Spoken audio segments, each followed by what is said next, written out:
희망을 찾아 베트남에 온 평범한 두 남자의 특별한 이야기 굿모닝 비엔나. 네, 안녕하세요. 엄 사장입니다. 네, 안녕하세요. 이프로입니다. 잘 지냈어요? 잘 지냈죠? 코로나 때문에 문제가 많은데 이번 방송 주제도 코로나 사태로 인해서 베트남 내부 관련된 이야기는 별로 할 게 없어요. 베트남과 한국에서 부닥치고 있는 현 베트남, 그리고 현한 뭐 이제 이런 관련 정서에 대해서 5년 정도 살았던 저희가 느끼기에는 진짜로 그런 정서들이 존재하는지 상태가 어떤지에 대해서 한번 알아보려고 합니다.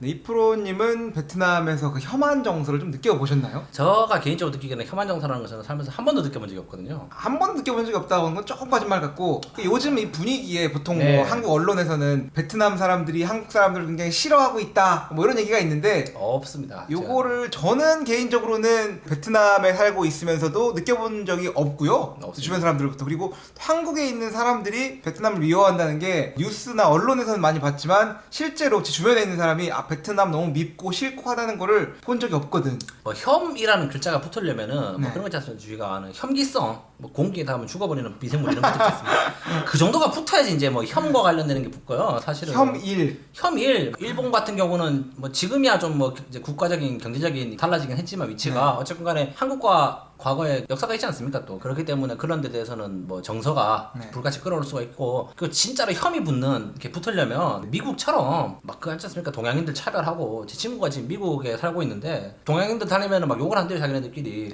에이시안들 뭐 그 눈치 없이 친척들 집에 가라면서 막 이런 얘기 하는 건데 사실은 그 정도가 돼야지 뭐가 혐이 붙는 거 아닙니까? 그렇죠. 뭐 혐 아시안이니 뭐 혐 인종이니 이런 게 붙는 거고. 다른 건 모르겠고 베트남의 혐 중국 정서는 100% 있습니다. 네, 그런 건 정확히 있고요. 저희가 한국 사람이라서 저희 앞에 얘기 안 한 걸 수도 있긴 하지만 일반적으로 봤을 때는 중국 사람을 싫어하는 정서 같은 경우는 확실히 분명히 있거든요. 그건 느껴집니다. 네. 그리고 사실은 베트남 정부에서 정책적으로 그렇게 가르치고 있고 역사적으로도 사실은 여기 천년 이상의 애욕의 역사가 있다 보니 이제 그렇기 때문에 문제가 있는 건데 그렇기 때문에 일단 저희가 서두에서 말씀드릴 거는 일반적으로 느끼기에는 없다. 없는 거고 언론에서 만들어낸 허상과 같은 거다라는 걸 먼저 결론으로 놓고 내용을 한번 시작해 보려고 합니다.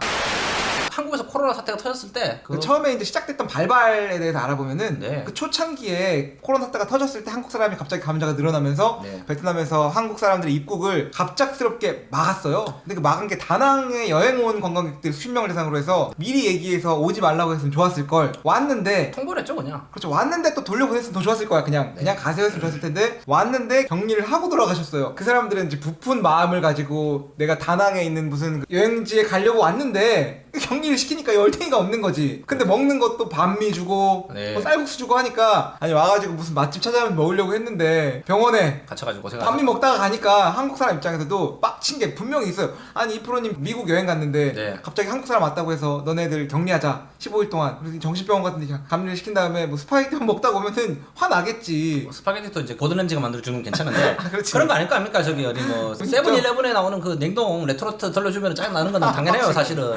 그러고 가서 한국 사람들이 이제 그걸 인터넷에 올린 거죠. 네. 페이스북에 올리고 한데 한국에 있는 국뽕 차고 넘치는 베트남 친구들이 번역해가지고 한국 사람들이 우리의 이 노력에 대해서 평가 절하를 한다, 욕을 한다라는 걸 올리니까 베트남 언론도 이제 그거를 번역해서 뿌리는 거지. 베트남 정부에서 그 언론 통제를 하지 않고 그렇죠. 한국에 대한 그런 비판적인 정서를 여과 없이 베트남에다가 전하니까 베트남 사람들이 들끓어올 수밖에 없는 거죠. 일단은 뭐 여러 가지 얘기가 있고 사실은 이거는 뭐 한국과 베트남 뭐 양국의 잘잘못을 따지자고 하는 건 아니고요. 네. 근데 베트남의 상황에 대한 특수성에 대해서 제가 알아봐야 되는 게 제가 안 그래도 저희가 본 방송에서는 간단히 말씀을 드리긴 했는데 일단 베트남은 공산주의 국가거든요. 공산당이죠. 예, 공산당이고 언론의 자유가 177위 그 밑에 있는 국가들이 뭐 중국, 북한 이런 나라들이 어깨를 나란히 하고 있는 굉장히 자유로워 보이는 국가지만 이 나라 같은 경우는 이제 사소한 것까지 모든 걸 다 검열하는 국가이기 때문에 언론 자유가 없는 나라입니다. 그렇기 때문에 제가 느끼기에는 이 혐한 감정을 베트남 정부에서 좀 조정하는 게 있지 않냐라는 생각을 일단 말씀드리고 싶어요.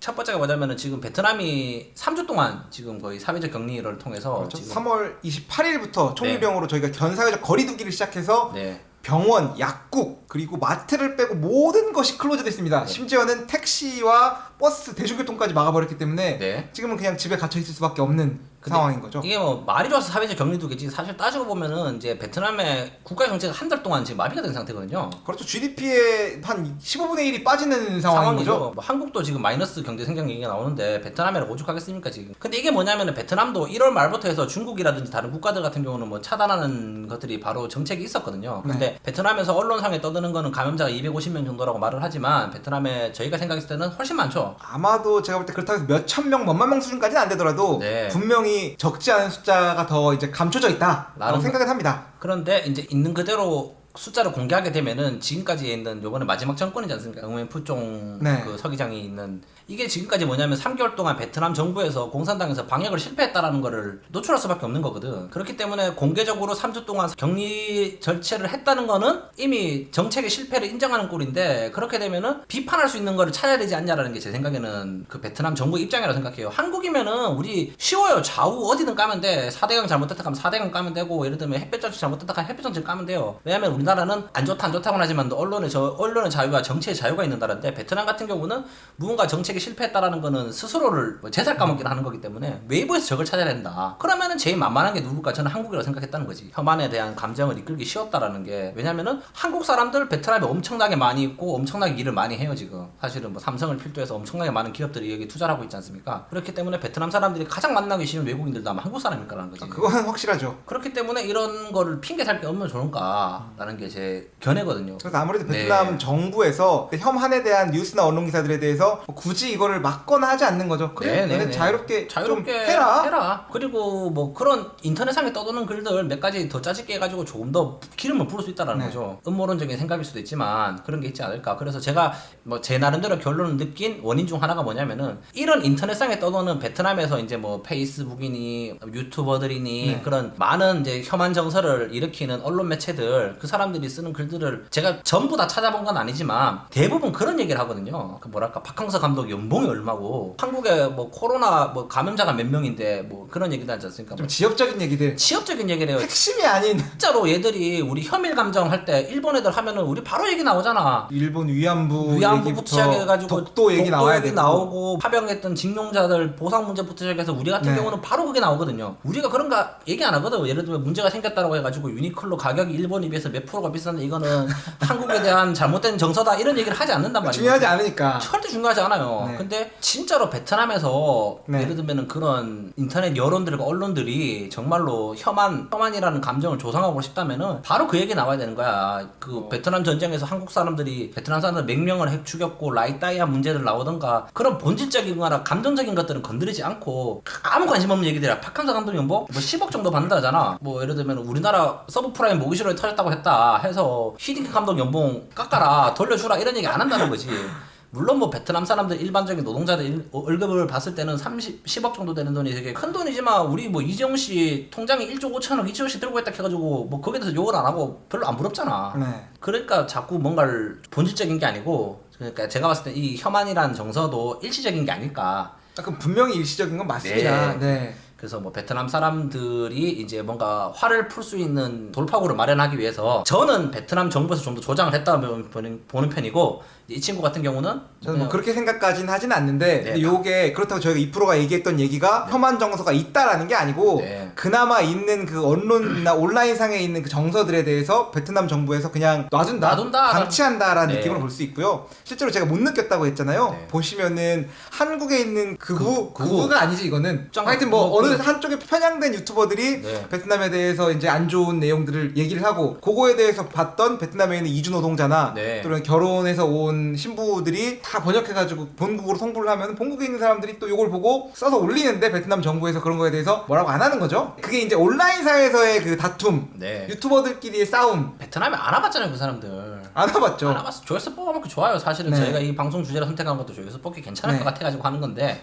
좀 그렇게 있지 않을까. 여튼 뭐 그런 상황이 있는데 제가 이제 말씀드리고 싶은 거는 베트남이 한국에다가 잘못하는 것들은 분명히 있다라는 말씀을 드리고 싶고요. 가장 큰 게 아까 말씀드렸던 그 다낭에 관광객들이 왔는데 미리 대응을 안 한 것들. 베트남에 보면 그 절차나 대응하는 부분이 베트남 정부가 미숙해요. 특히 한국 같은 경우에는 그 투자가 어마어마하지 않습니까? 베트남 경제의 무려 30% 가까이를 차지하고 있으면 더 배려해주고 잘 해줘야 되는데 객관적인 정보에서는 베트남은 한국에다가 잘하려고 노력을 하는 거는 맞는 것 같아. 그런데 한국 사람이 느낄 때 적절한 조치를 받아들일 수가 없는 거죠. 다낭 고건과 아시아나 항공 왔다가 이제 노이바이 공항에 내릴 수 없다고 해서 회항했던 건들, 그리고 베트남에서 수없이 많은 경제 활동을 하고 있는 경제인들에 대해서 배려나 호혜적인 조치를 취하지 않은 것들, 이런 부분이 이제 한국 입장에서는 이거 뭐야, 왜 베트남이 왜 우리한테 이러는 거야, 우리는 투자도 하고 뭐 돈도 쓰고 많이 하고 있는데 이런 식으로 우리를 막아가지고 되겠냐 하는 그런 악감정들이 조금씩 올라오고 있는 상황인 거죠. 이런 부분에 대해서 베트남 정부에서는 분명 신경을 써주고 또 배려해주고 해줘야 된다고 좀 생각을 하고 있습니다. 얘들 같은 경우는 체제 전복이 안 되는 게 가장 우선주기예요. 그렇지 않습니까, 사실은? 이런 식의 좀 한국 기준으로 봤을 때는 얼토당토하는 통제들이 네. 베트남은 가능하다라는 거를 저희가 또 한번 알게 된 거고, 앞으로 베트남에 대해서 사업이라든지 무언가를 투자를 하고 싶다라는 거 뭐 저희 방송에서도 계속 말씀을 드리겠지만 너무 희망적이고 장밋빛으로만 보실 필요는 없다라는 겁니다. 한국과 비교하면 모든 게 떨어져요, 사실은. 이런 정치, 사회, 뭐 모든 측면에서 떨어지죠. 그 한국과 비교하는 게 좀 가혹할 수도 있긴 하지만,